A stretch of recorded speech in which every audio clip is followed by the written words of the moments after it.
The following podcast has been rated PGN. Parental guidance is neglected. Boy, it's been a long time since we've had a little father-son chat. I am your father. Father, if you can hear me, I failed. Don't let your mother smell that beer on your breath. She'll take it out on me. I'm here with my dad. I know what you're gonna say, son. And you're right. You're right. Who is your daddy and what does he do? I've abandoned my boy! And hey, everybody, welcome to the PGN podcast. Whoa! Parental guidance is neglected. My son, go ahead, talk, buddy. I'm sorry. Are you eating in the middle of our intro? I have one more bite of my burrito left. I'm Regan Burns, and this is my son. Go ahead, introduce yourself. I'm Jackson. I'm Jackson Burns. Okay. His son. Yeah. So I think we all know who's the professional. No, you're the professional here, Jackson. By all means, I'll just carry the show until you. Do you want to take a second to finish maybe with a little sorbet to cleanse the palate, or that was so out of pocket. I caught you. I just started the podcast. You did catch me. What'd you have for lunch there today, buddy? What are you chomping down there away at college? I had a burrito. From Qdoba. I came from picking up some film equipment for this weekend. Do you get the beans? I didn't have time to eat. Do you get the beans on the burrito? I don't get the beans. Yeah, I don't either. I'm not a bean. Neither of us are beans guys. I think you inherited that from me. I always ask them to hold the beans and double up on the rice or the meat or the veggies. Yeah, I'm a double meat guy. Yeah, your Joy Division T-shirt is strobing on camera. Is it really? Yeah, I already have. I wanted to make sure that we can give as many people a seizure as possible while they're watching this, so I just wore. So it's going to be a seizure type episode. Why don't you just take off your shirt and do it topless? Maybe we get some more male listeners. Do it topless. That's smart. Yeah. Why would it only be male listeners? Why would it not be female listeners? Why you just? Yeah, I think we know. I think we know what you attract. I mean, look at your hair, for God's sakes. Okay.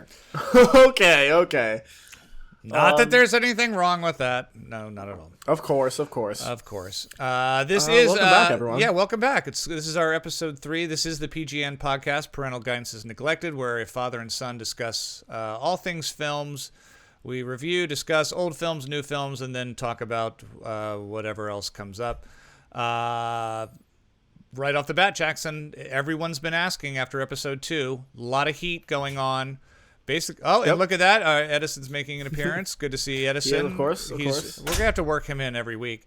But the big question on everyone's mind are what's going on? Are you melting over there? What's going on with the AC? We have an air conditioning unit now. For those who might have skipped episode 2, and if you did, how dare you? Long story short, AC. We have broke. an AC. It's so last I think everyone heard was that it was kind of up in the air whether or not I would be getting an AC. He found one. He took probably the oldest AC unit. Chauncey found one? Yeah, Chauncey. Oh, no. What was his name? You thought it was Chauncey. I thought it was Chauncey, but it wasn't even close. It was like Steve or something like that. Yeah, I thought it was Wyatt, and it was Steve or something, yeah. Yeah. So he brought you a new unit after we went off air? New is a weird word because it's not new. It's actually the oldest model I've ever seen on campus. Apparently he took it out of the lounge. So the lounge no longer has air conditioning, but I do. So that's what's important. Wait a minute. This big exclusive private school that I am sending you to took the air conditioning unit, which is pretty much a fan in a box, right? Yes, essentially. Out of the common area and put it into your room. So he said that the company that makes the air conditioning units that they use has been on back order for 6 months. Oh my gosh! Which makes me think maybe just try a new company. I don't know why they have to stick with the same one. It's a pretty basic unit. It's not like this. Yeah. A limited supply. Right. So I don't really understand it, but the good thing is we have air conditioning at the least. Mm-hmm. Okay, there's that.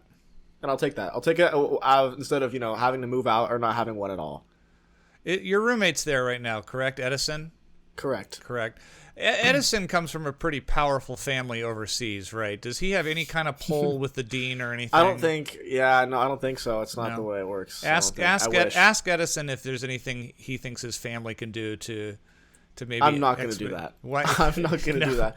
Every week, I'm just going to try to force you to just interact. Every week, every episode is just you trying to force me to interact with people in weird ways.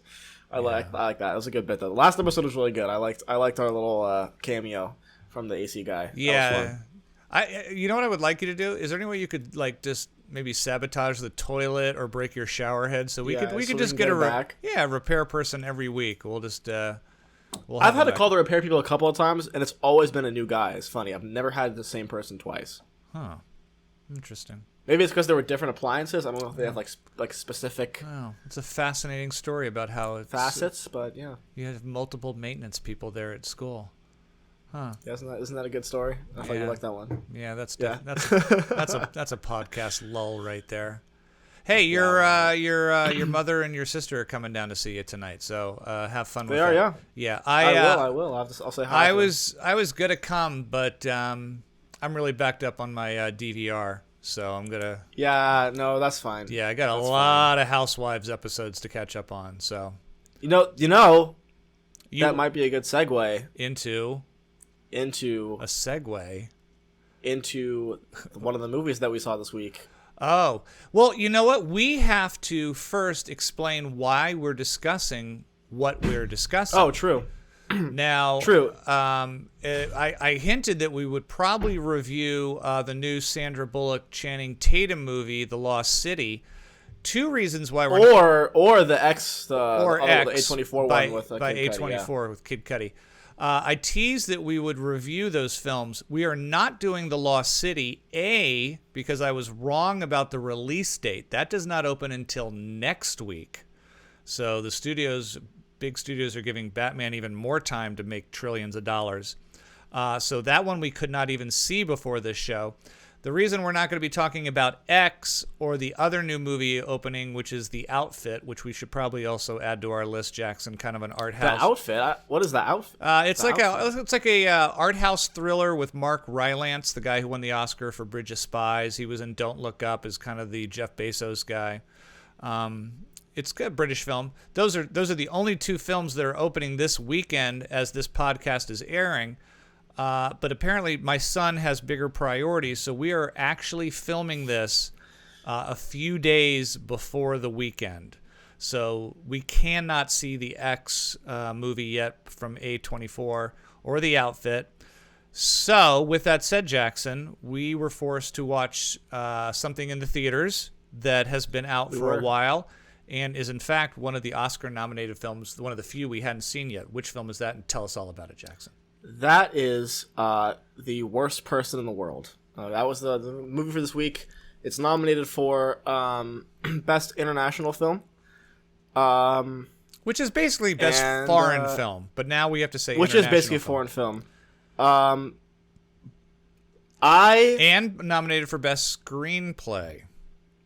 It also should be nominated for Best Film, I think. Maybe a hint of things to come. What country is it from, Jackson? Dutch? Is it Dutch? I think. It's a Norwegian film. Yeah, so Norwegian. Okay, it's Norwegian. Takes place in Oslo. So this is a foreign film with subtitles. Boy, I wrote it down because I didn't know if you would or I would, but I want to give him credit, but I don't want to slaughter him. The director is Joachim Trier, I believe. I think I'm saying that correctly. And the main actress, the star of the film, the center of it, is Renata Reinsve. I believe that is. I'm saying that correct. The only reason I took the helm from you on that one is because. No, I didn't know the name, so that was perfect. Oh, look at that. Jackson, did you know this is part of a trilogy? Is this the first of a trilogy? This is the third film of a trilogy. This is a fairly young director. Now, by trilogy, I've read up a little bit on it. It is a very loose trilogy. Okay, so like Wong Kar-wai trilogy type. Yeah, there's just a couple crossovers. Like the girl, Renata, the actress in this one, she's in the second one. She's not in the first one. The first film was called Reprise. The second one is called Oslo, August 31st. She's in the second one, and she has one line. Like, that's the only carryover But if you see all three, apparently there's a lot of connection, at least in theme, and a little bit in story. But this is the third and final of was supposed to be a trilogy. To revisit those. Or visit them for the first time. Yeah. What's it about? Or can you even It's a tough one to wrap in a box. I was really having a hard time thinking of a way to describe this. On the way out of the theater, I was like, what's the elevator pitch for this guy? Because I do this thing sometimes in my head where I'm like, I leave a movie and I'm like, what was the log line? Like, how would I what's like a 1 or 2 sentence explanation? And I guess the best way I can say it is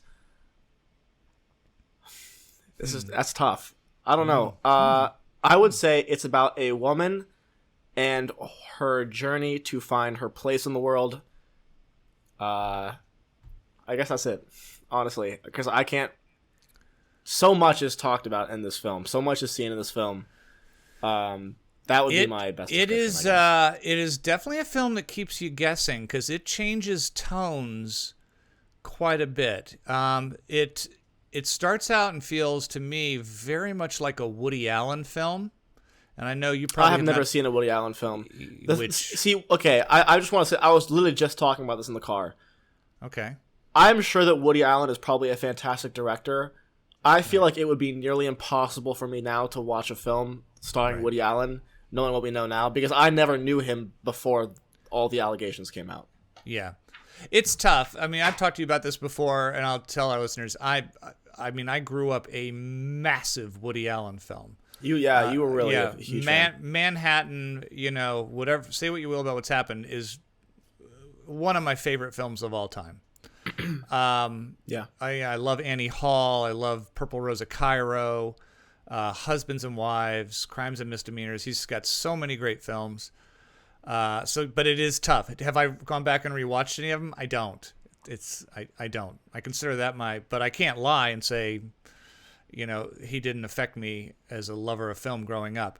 But back to where this film very much starts out and you can feel kind of the Woody Allen influences.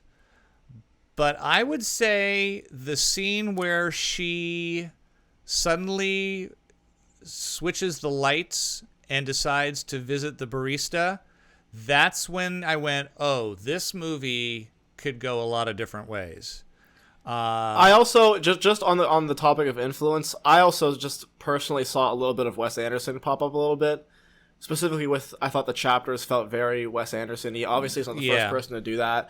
But I just thought the text felt very Wes Anderson-y. And there were a few moments where I was like, oh, I could see that being in a thing. The voiceover, but not too much. And the voiceover as well. There's a narrator that's used really effectively. Sometimes I thought it was very cool the way the dialogue of the scene would keep going, but they would lower the level of the dialogue, and then the narrator would come in and kind of say what is really being said underneath. But the movie opens. It says there's a prologue, there's 12 chapters, and there'll be an epilogue. There's a scene involving a drug trip that is really out there. Again, you think you're in a romantic comedy, and the next thing you know, you feel like you're in Requiem for a Dream almost. Yeah. With that said, I don't think the film ever really got super heavy, but it definitely. There were moments at the end with the cancer that was tough. Yeah. When Askell gets this diagnosis. So I'm going to go ahead and tell you right now, my biggest regret when I walked out of this film was that I had already done my top 10 list of 2021. I felt the exact same way.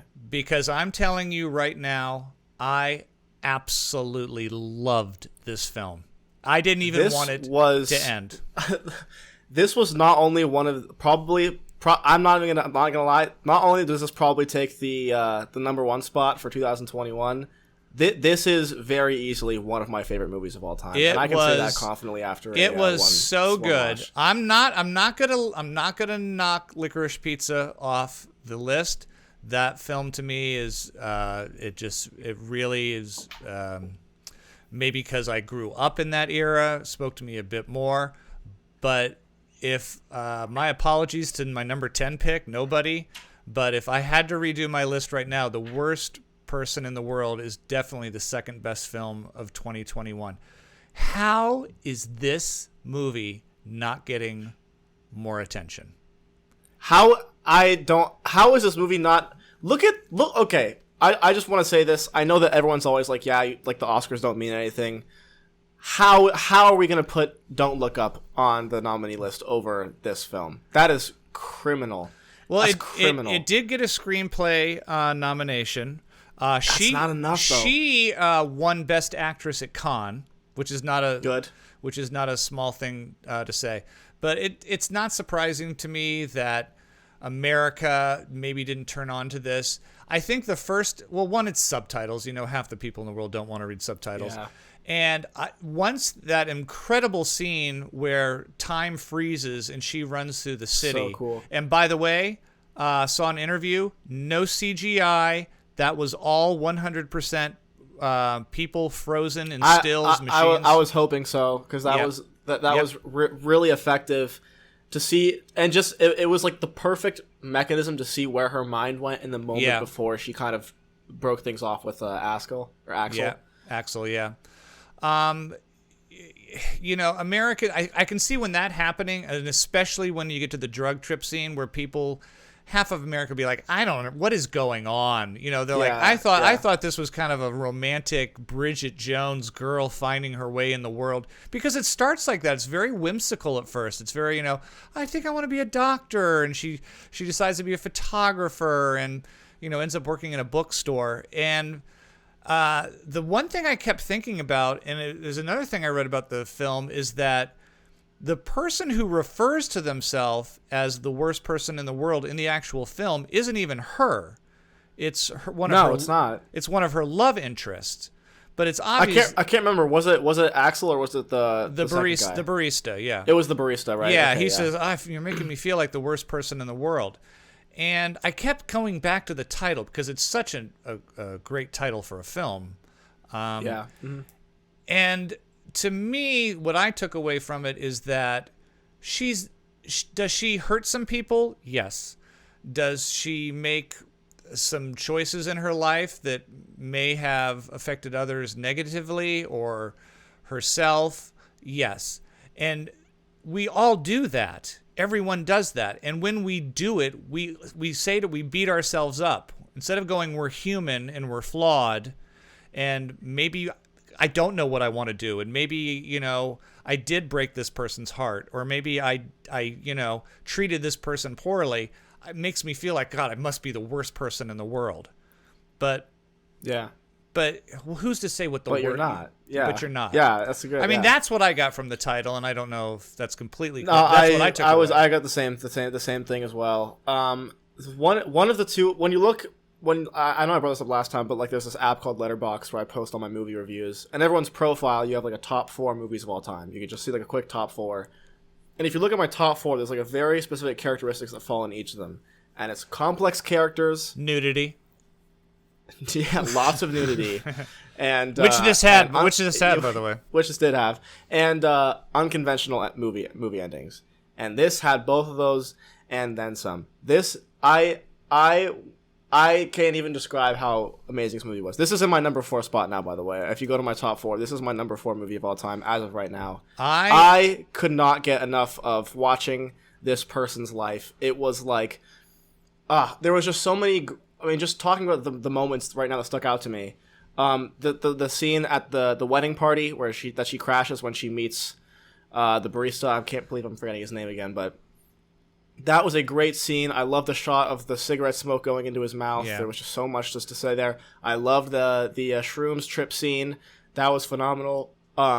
Everyone's talking about the light switch scene, and I loved that. Mm-hmm. But I thought that the breakup scene in general was one of just the most just accurate and just raw. It felt so real. It felt like a real breakup. So real. Right. It was. I just. Oh my god. And then especially the part that hit me the most, the part that I keep coming back to the most, is at the very end when she's taking photographs of Axel when he's gone through chemotherapy and he's on death's doorstep and he's looking through the window. Because I cried. Yeah. I don't know about you, but I was. Yeah, I was like, I did. Damn. Yeah, that was a extremely heart-wrenching moment. I definitely cried in this film, and laughed a lot too. There was funny moments. There's a lot of funny there. The funny thing about the wedding scene, and I know a lot of people haven't seen the film, but there's a scene that involves the main actress and what will become later. Her love interest, where they are both in separate relationships, and there's some chemistry between them at this wedding that they meet, and they spend the entire evening kind of defining how far they can go before they're quote unquote cheating. Like, if I watch you pee, is that cheating? If we blow smoke in each other's mouths from an inch away, is that cheating? And then sometimes just the way their hands would touch, is that cheating? And that scene, it was interesting because that scene was more erotic and more sexually charged than a scene later when they actually do consummate the relationship. It was like, that was sexier, and that says something too. Sometimes the lead up is more than the actual act. It was just so interesting. And I love, there's a moment during that sequence when they're both telling each other a dark secret of theirs. And I think she makes some dumb thing about how she likes soft penises or something. Yes. And she talks about that. And then he goes and says something stupid. She's like, no, I did an actual dark secret. And instead of saying it out loud, he whispers it in her ear, and we can't hear it. But we see her reaction to it, and it's just, I thought that was a really interesting choice. Yeah, I hope we're not giving too much away. I know we argue about spoilers every week. You think we should say everything? I think that we could talk about this movie for 5 hours straight and still not give it away. It was only 2 hours and 5 minutes, right. And it felt longer, but in the good way, like in the way of like it covered because it covered so much. We haven't even. It was really like almost 5 or 6 years of her life. I want to say, at least. They cover everything. They cover parenthood in this. They cover bad parent, growing up with a narcissistic dad, and which a lot about. Exactly. So relatable. So much that you can go into this. It's such a good film. I'm anxious, but I'm also worried now to watch the first 2 chapters. Like, I am too. I will have to now, because this was like, what, 10 years from now when I look back and go, what are some good movies that I saw when I was a teenager, when I was in film school? Yeah. This will be on the list. I just can't. I could not get enough of this movie. I might go back and see it again if I can. I know that Reprise and Oslo, August 31st, Part 1 and Part 2, are not as critically acclaimed. Mm-hmm. Obviously, this is the one that's kind of put him on the map, so I'm going to try to go in with low expectations and go, hey, he was finding his way. But I am curious to go back to see the first 2. Jackson, scale of 1 to 10, you're the numbers guy on the letters. What are you giving the worst person in the world? Beyond 10 out of 10. Beyond 10 out of 10. One of my favorite film of last year. I urge everyone watching this, please, please, please go see this movie. It has something for everyone. It is a part of everyone, I think. I think that there's no part of this movie that doesn't have a little bit of someone in it. That's all I have to say. Something for everyone. Maybe not a 3-year-old.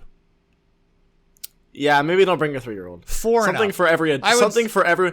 4 and up. 4 and up could probably handle the sex scenes. I think that I also found this at a very. I think that 19 was like I think that if I had seen this 3 years ago, I would have been like, "This is dumb. I'm bored." Yeah.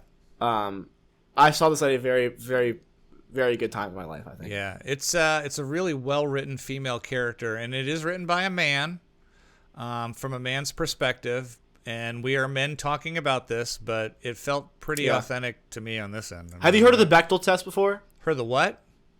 The Bechtel Test. The Bechtel Test. Is that what my doctor started giving me after I turned 40? So the Bechtel Test is like this test to see if that people do on movies. A movie either passes or fails, and in order to pass it, a movie has to have a conversation between 2 female protagonists that involves something other than a man. Huh. This movie passed, obviously. This one There's passed, lots of scenes like that. Yeah, a lot of them. But it's always interesting to be like, oh, like this movie, like it didn't pass. Why? Like, why didn't it pass? You couldn't have found another. Yeah. It's just interesting to test to see. Yeah. Yeah. And a very fitting ending to the film as well, too. I'm not going to even discuss that. It does not have a pretty bow on the end necessarily. Like, it doesn't have a Hollywood ending, but it was a great ending and an appropriate ending. I agree. I agree, definitely. And I think it made up for my disappointment with Drive My Car, with the ending for Drive My Car. That, yeah. This made up for it, where I was like, oh, because I was worried. Because I was like, they got to really wrap this up well. And they did. They did. They nailed. They stuck the landing. Yeah. On my grade scale, I'm the letter guy. It's getting an A+. It's very rare I give films an A+. In fact, there was only 4 films last year that I gave an A+, and this is now the 5th. It is not going to bump Licorice Pizza off my list, but it is definitely right there at number 2 as one of the best films of 2021. The Worst Person in the World. It's playing only in a few theaters right now. I bet it's going to be streaming within 3 to 4 weeks probably, unless it wins some Oscars and gets some more heat. But it is absolutely worth seeking out. It better win, but I don't think so. It's not going to win. It may win international film. I don't know exactly. I don't even think so. I think Drive My Car is going to win. I love Drive My Car. Even though I love Drive My Car. I don't think it's as good, but I think it's more. I think the Academy would like it better. Yeah. Well, it's going to be a good fight between those two. It's not going to win screenplay. That's probably. I have to remember the list. It should though. Yeah, it's gonna. Foreign films rarely win the screenplay. I think did Parasite win screenplay? Maybe. I don't know. I know it won. I don't even think it did. I know it won. I'll look it up right now because I'm curious now. Look up that, and I'll ramble on. Okay, was that last year? Was that 2021? 2020 was Parasite, right? Yeah, you're right. Because Promising Young Woman won last year. It was Parasite. You're right. Parasite won screenplay that year too. Yep. Mm-hmm. Yep. So maybe a foreign film will win it again 2 years in a row. There you have it. Here on the PGN podcast, where parental guidance is always neglected, Jackson and I are constantly talking about, reviewing, discussing, arguing. Not arguing yet. Let's see what happens. Not yet. I'm really glad you like this. I was worried that you wouldn't like this. I don't know why, but for some reason I thought you would. Loved The Worst Person in the World. Okay, yeah, good. So that's our new film of the week. As we've mentioned before, the first week of the month, Jackson will pick a film that neither one of us has seen that we will both watch and discuss, whether old or new. And I will do likewise the week after, where I'll pick a film. And then we go to you guys, the audience, for the last 2 weeks of the month. We ask you to pick a fantastic film that may have slipped through the cracks that you think one of or both of us have not seen. And we will go back and revisit it and see if it is worth the hype that you give it. And then we will also ask you guys to pretty much film torture us. And for some reason, Jackson, the suggestions are flying in. People are sending in more bad films. Like, they don't seem to like us. Like, they just hate us. They hate us. Like, I want to see. I always want to put them to the ringer. I want you to watch this. This is so horrible. You want good films? We have a few, but bad films. My list that'll be next week when we figure out which horrific movie you and I are gonna have to sit through. And there's some. It was also difficult. We were talking about this before, but it was difficult finding a movie that you guys recommended that you haven't seen. Yeah, there's been a lot of great suggestions for good films that I have seen, and probably says something about myself too. There's a lot of bad films that you suggested that I unfortunately saw as well. That's because I don't really have much of a life. Also, please don't recommend us to TV shows. We don't have time for it. Neither of us want to watch a whole season, or dare I say a whole episode. I mean, a whole entire show. Yeah. A few people were like, "Hey, you should watch this series. Is so bad. Watch all 7 seasons of it." I'm like, "Are you out of your mind? Who do you think I am? Like, what? Why would I do that? Why would we do? And where would we have the time to do that?" Jackson is a busy film student at school, and I have a softball game tonight. Before we get into our film, you're shooting something this weekend. It's your spring break. Starts Friday, and then my son calls me, and he goes, "Yeah, I'm not coming home for the first half of spring break. I'm staying in school because you are helping out, a grad student at film school or a senior or someone with their thesis film?" No, one of my freshman friends. It's not even a thesis. It's not even a grad film. No, it's a personal project one of my friends wrote and is directing. It's pretty long, actually. It's like a 46 page long. 46 page long script, actually. Really funny. I'm really excited to work on it. I'm key gripping. Do they need any? Do they need any really sexy kind of dad next door dilf types? Unfortunately, unfortunately not. No dilfs. No dilfs. Not. Dads, I'd like to fornicate. No dilfs. It's teenagers only. Unfortunately. Okay. Because I mean, I'm excited to see how this comes. Well, out. what teenage? Maybe like a grad student. I could probably do college grad student. Well, maybe. No, it's not. I don't know. Not coming down for this one. No, I just think we're too far along in the project. It's like just semantics. You did. Jackson had me come down and do a role in one of his very first projects at film school, and. I'll always be there to do that, but don't make me the go-to, because then it'll be like 4 years will be like, oh my God, Jackson Byrne's dead in another one of his projects. Why is he doing that? But with that said, I can play 25 and up. Oh yeah, that's a good range. That's a good range. I could probably pass for like a. We'll age you down. We'll age you down in post. That's what wigs are for, bro. That's what wigs are for. Jackson had us watch The Witch last week, and my pick was for this week. I picked a classic film, and another Oscar nominee. Was nominated for 8 or 9 Oscars. It won 2 for supporting actors. Peter Bogdanovich's The Last Picture Show from 1971, a movie shot in black and white on purpose, with some obvious influences by Citizen Kane, and a changing era of the time when people were staying home to watch bad TV instead of going to the movies, and a cultural shift in the South. Jackson Burns, what did you think of Jeff Bridges, Sybil Shepherd, and Timothy Bottoms? I actually took notes while I was watching this. You took notes? It was homework. Because it was homework. Okay. Because it was homework. All right. The first thing I wrote was American Graffiti, but if it was really horny. That was the first thing that I wrote. There's a lot of sex. There's a lot of, but there is. I think this came before American Graffiti. I think that I think that one of the main things we take away from that is there wasn't a hell of a lot to do in a small town in Texas back in. No, definitely. But you're right. I like this a lot. I just liked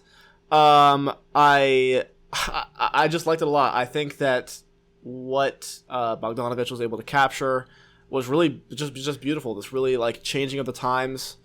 In this small town, and really being able to capture just the characters just shifting and kind of in this, the whole movie just felt very uneasy. No one ever seemed to know what to do, both adults and adults and teenagers alike, especially in the scene where one of the friends of the main character gets hit by a car near the end. That was one of my favorite parts of the whole movie, because if the whole film feels like I put this down a lot, it feels like the main character gets a lot of tiny paper cuts, like a lot of small hits throughout the film, and then it all kind of culminates in the scene where his friend gets hit by the car, and all the adults are standing around just kind of like, well, this happened. What do we do now? And what do you do now? What did you think about Jeff Bridges? This is one of his first roles. Jeff Bridges was amazing. Ages before The Big Lebowski and Fisher King and everything else. This was one of his first roles. Most of the cast, except for the older people, Ben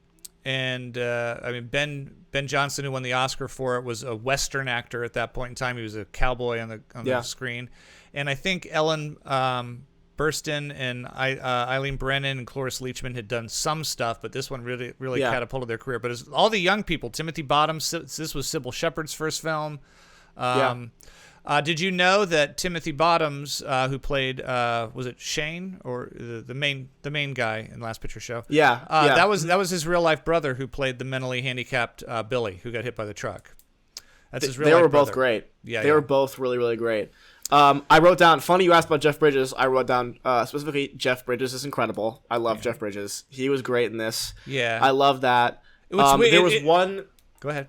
No, go ahead. No, you go ahead. I was just going to say, he's a young actor, and you can see that he's still kind of finding his way, but you can see the seeds of the realism that he brings, throughout the generations later. Definitely. There was one shot that in particular where The bus. It's always a shot. It's always a shot with you. You and your camera angles. It's cool. It's cool. I know. There was this great shot, and it was this really wide establishing shot, and it's the main character watching his friend, Jeff Bridges. I can't remember what Jeff Bridges' character's name is, but he's watching Jeff Bridges leave on a bus to Korea, and it just kind of goes away, and you just kind of see how alone he is because there's no cars. They're in the middle of this gas station, just completely run down, ramshack, and I really did enjoy this. I left thinking about it a lot. I hated the female character so much. Oh my god, JC. I'm sorry, Sybil but Shepherd. You're supposed to. She was just.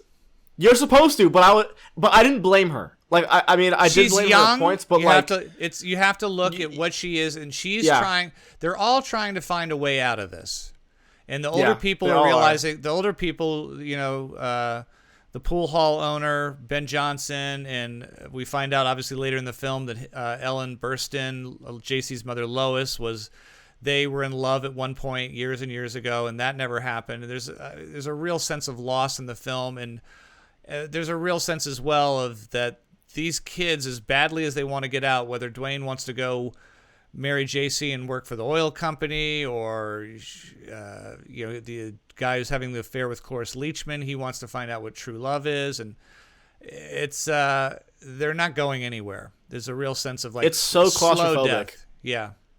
So claustrophobic. The one thing that kind of threw me too is when you start watching the film, it's shot in black and white, and there is a certain acting style to it in the era that it's set in. At first, you're almost like, oh, this is kind of like an old 50s movie. They shot it like it was an old 50s film. Yeah, so you're like, it really did seem like that. I'm watching this old, wholesome black and white movie, and then about 20 minutes in, Bottoms is making out in the back seat of a car with his girlfriend, and she takes her top off, and he starts grabbing her breasts, and I'm like, oh, yeah, wait a minute, this is a 70s film.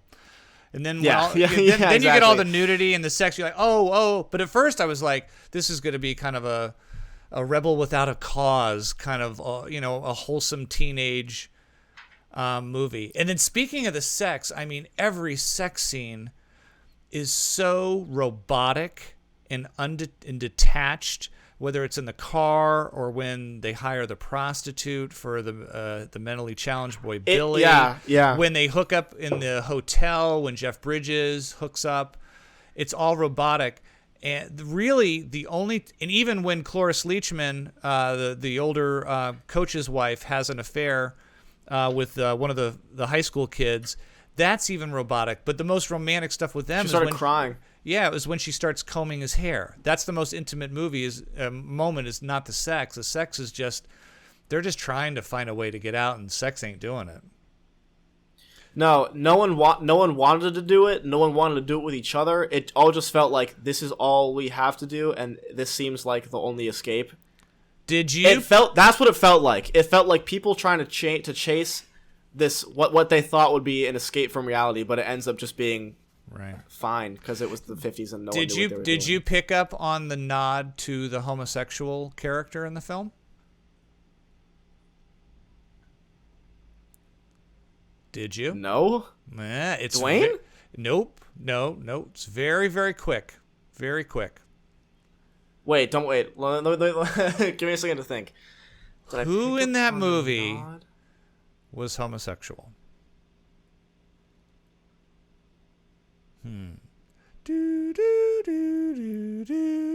Was it the guy who tried to have sex with the girl at the pool party? No, but that's a good guess. Randy Quaid was in this too. That's so crazy.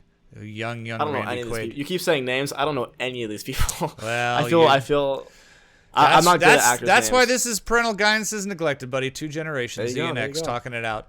No, I don't know. Cloris Leachman, the coach's wife, is in a loveless marriage with her husband. The husband is implied to be gay. There is a quick scene. Wait, when? There's a scene in the basketball court when he's coaching all of them and they're running around and they're doing drills. And as the boys are running to the locker room, and he's like, all right, you sons of bitches, head off to the locker or whatever. He pats one of the players on the butt, and that player turns and gives him kind of a sly little grin or look.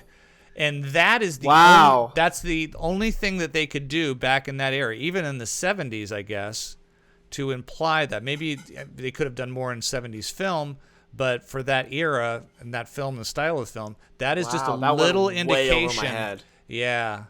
Now, the only reason I know I remember that scene too. The only reason I know this is because I read up on the film a little bit after watching it. And Cloris Leachman said in an interview that they had actually filmed a scene that really implied that her husband was in fact gay and had been, and that's why their marriage had kind of disintegrated and she felt abandoned and loveless.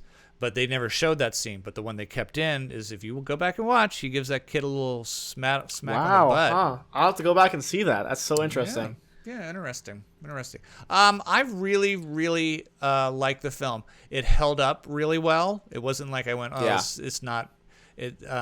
Because I feel like even though the dialect is a little different and maybe the teenagers are not exactly the ones I grow up with, I feel like all the emotions they were having are kind of ageless. Whether you grew up in definitely a little fictional town in Dust Bowl, Texas, or in the suburbs. It felt authentic, and it was very neat to see so many people who went on to be big stars in their first roles. And Sybil Shepherd, boy, she was hot back then.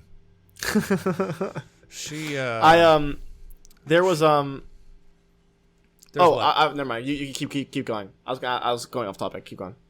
No, I think that's it. Would I give it a on my grading scale? That's the Last Picture Show. I mean, most film critics have Before you grade it. Yeah. What did you think of the ending? What's weird is that I knew that there was a sequel to it that Peter Bogdanovich filmed. You told me that last 20 years. Yeah. Oh, and you know what you need to do? As soon as we're done, you need to watch the trailer for that film, for the sequel. I've never seen the sequel, but watch the trailer. Okay. It's called Texasville. And you're going to go, this looks horrific. When you see it, you're going to go, you're going to watch it. Why did you do that? No, but you're going to watch it and you're going to go, you're going to see Jeff Bridges, Dwayne. You're going to see Sybil Shepherd. I don't think Timothy Bottoms is in it very much. He is. You're going to see Randy Quaid. You're going to see some of the, and you're going to go, those are not the same people. They did not grow up in that. And the movie looks horrible. I will never watch it because I really did enjoy this. Yeah, and I don't want to ruin it. I will But watch the trailer. Watch the trailer. Come back next week and tell me what you thought of or just text me later if we don't want to bore the audience. It's it's really, really bad. The ending, wow. I felt like it kind of is what it is. Yeah, do we know exactly what happened to all of them? No, but I think the indication of the last shot of the film being the same shot as the first shot of the film of the Royal Theater, and the fact that everything was closing shop, kind of indicates that we all know what is probably going to happen to all of them. They're going to be the next generation of Sams and waitresses and alcoholic wives in that small town.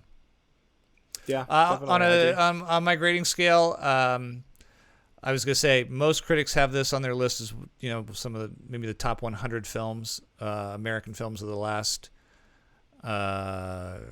50, 60, 70 years. I'm going to give it an A-. I think I think it was probably a little more powerful in its time. I think it still holds up well. I will give it. I'm not going to say it would make my top 100 of all time. I would agree with that. But it's certainly a great film, and I bet I read that in the 70s people were lined up outside the theater to see this. So A- for Peter Bogdanovich. Yeah, I can definitely see that. Scale of 1 to 10. The Last Picture Show, 8 out of 10. 8 out of 10. I think same boat as you are, where it's like, it definitely was great, had some great moments, but I think that it just slight, the punches were pulled just slightly, just because of the bit of the the gap in language and just the way people act nowadays. Yeah. So great movie. Two great movies this week. So I picked a great film, and you picked The Witch. Yeah. Hey, you live and learn. We're trying. Hey, but two very different movies. We have good. We've got a good like broad spectrum here. I like it. Two very different movies. All right, we still have one more bit of business before we wrap things up. I don't even know what have we been on here, like 5 hours now. I think so. Around that, yeah. One more bit of business. We do have to reminder when we do come back next week. Hopefully, we will have reviews of possibly The Lost City or X or The Outfit. Or maybe all three, because we're A-list members, boy. I gotta find the time to go see these films. Yeah, same. It's tough sometimes, and it just the screenings just don't always work out. I don't know, and I'm not even gonna touch like streaming and oh my god, if we started trying to review streaming stuff, yeah. Too many movies, not what enough would time. What would be better if on a week when like everything that opened was kind of blah, like let's say this week. Opening up was another Channing Tatum dog movie, and then the third film in the Last Picture Show series. Yeah, and then he drops third. That's opening, but something like on Amazon Prime opened that was like looked really good. Like, would we go? No, we have to go to see something in the theaters, or would we force ourselves to watch something that looks better on streaming? I think we would choose whichever one we think will make the more entertaining, right, commentary. You know, right. If there's not much to say about a Channing Tatum dog movie, then probably the Amazon Prime one. But if it seems like the Channing Tatum one might be like the kind of thing you can just dunk on. Yeah, I have a feeling there's a lot to say about a Channing Tatum dog movie. Yeah, a lot of layers to that film. I heard. A lot of like. What do you want to? Really... in fact, I guess since you're coming home for spring break, we might go see a couple movies together. Yeah. Maybe we'll do. Maybe definitely. So yeah. In fact, before our next podcast, I guess I will see you, and we'll have to go watch something together. See a couple movies, and we'll have to watch we'll watch the good film together, maybe. The one that the audience is getting ready. Yeah, the one the audience picks. Which, speaking of which, what would that be? Well, Jackson and I talked a bit before the show. We looked at the list, and we narrowed it down to two. I feel like we've narrowed it down I just want to to say, whoever recommended Howl's Moving Castle, I fought for you, man. I fought for you. Okay, and if you suggested a film and we don't pick it this week, it's still on the list. It doesn't mean it won't come back. That's true. It is still on the list. If you suggested a film, not only is it still on the list, but feel free to recommend another one next week because, God knows it might get picked. Anyways, keep recommending. It may depend on, like, someone recommended a really good German film, and we're like, we watched a Norwegian foreign film this week. Let's not go that way. But we narrowed it down to two. Let's just talk this out very briefly. Okay. Colin Fullerton recommended Stranger Than Fiction. It's a 2006 movie. If you don't remember, that was with Will Ferrell, I think Dustin Hoffman, Maggie Gyllenhaal. There's a ton of big stars in it. It was kind of, I think, a very dark, twisted, esoteric kind of comedy that tanked at the movie theaters. And I think, from what I recall, critical reception to it was mixed. But most people thought it tanked just because at that point everyone thought Will Ferrell was, if it's not Old School or Lost, Land of the Lost, right, or any of the movie, he had been doing kind of straight up comedies like the other guys, and so it did not do well. People did not want to see Will Ferrell in kind of a darker comedy drama. At least I'm thinking that's what it is. Or we also had a movie suggested to us by someone named Shay. It's from 2020, so this is more recent, and I'd never heard of it. I think it might have been a straight-to-demand type film, but it's called The Giant. Jackson and I both thought the trailer looked very dark and interesting. It looked like kind of what do you think, a mystery, like a teenage horror mystery, but more of like a serious one than like an Outer Banks type vibe. More of like maybe like a thriller. I don't know. Yeah, God, your sister loves that Outer Banks show. She loves those. You know what's funny? I watched the first episode with my friends the other week, and it was unwatchable. It was like the writing was just so. It really is drunk? Just like who it's talked hot. You into... it's hot people in the islands, and they're I don't know, just weirdly glorifying being broke. It was just weird. She's weird. She's a very smart teenage girl, and she's allowed to watch. And we watch fluff too. Let's be honest. That's true. We just gotta make her watch a good one every once in a while. Just pump some culture into her veins. Do you have like a guilty pleasure, like something you want to admit right now, Jackson, that you watch and you're like, I'm embarrassed to admit this, or you're not in that zone yet? A guilty pleasure. You know what's so funny? And I know you saw this. It better be funny. Was that for the bad movie recommendation? Someone recommended Grease 2. Shut up. And I swear to God, I love Grease 2. And you love Grease 2. I thought that was funny. 2. That made me laugh. I've seen Grease 2 like a million times. I know every word, every song, every lyric. I love Grease 2. I'm trying to think of a movie that so much better than Grease. There's got to be. I don't know if I really. I just can't. There probably is. I just can't think of one right now. Huh. Well, I'll get back to you on that. I'll get back to you on that. Looks like you have a little homework, huh? Yeah. Find my guilty pleasure movie. Your guilty pleasure. All right, so what do you think? Stranger Than Fiction or this film called The Giant, which has all new people? I don't know the cast, the director, or anything. My gut's telling me Stranger Than Fiction. I was going to say the same thing. Stranger Than Fiction is what my gut is telling me, yeah. Okay, so my apologies. Although the other one does look good. My apologies to Shay, but does it mean maybe in the next month? It'll go back in the pile. Yep. We'll revisit next week. It's back. We'll shuffle them up. Shuffle the deck. Yeah. But in the meantime, very important, keep sending us suggestions on Instagram or TikTok or our YouTube channel of great films that you think we might have missed. And if neither one of us has seen them, we're going to put them on here.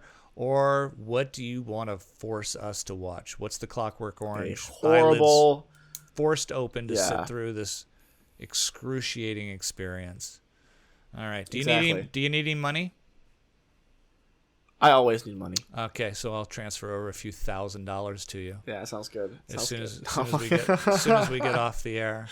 Do you want do you need snacks? Do we need to bring you any? Your mother and your sister are coming to see you this evening. You guys I'm all good. I'm actually doing really good right now. I'm doing good. And I'm about to come home anyway, so I don't really need food right now. That's right.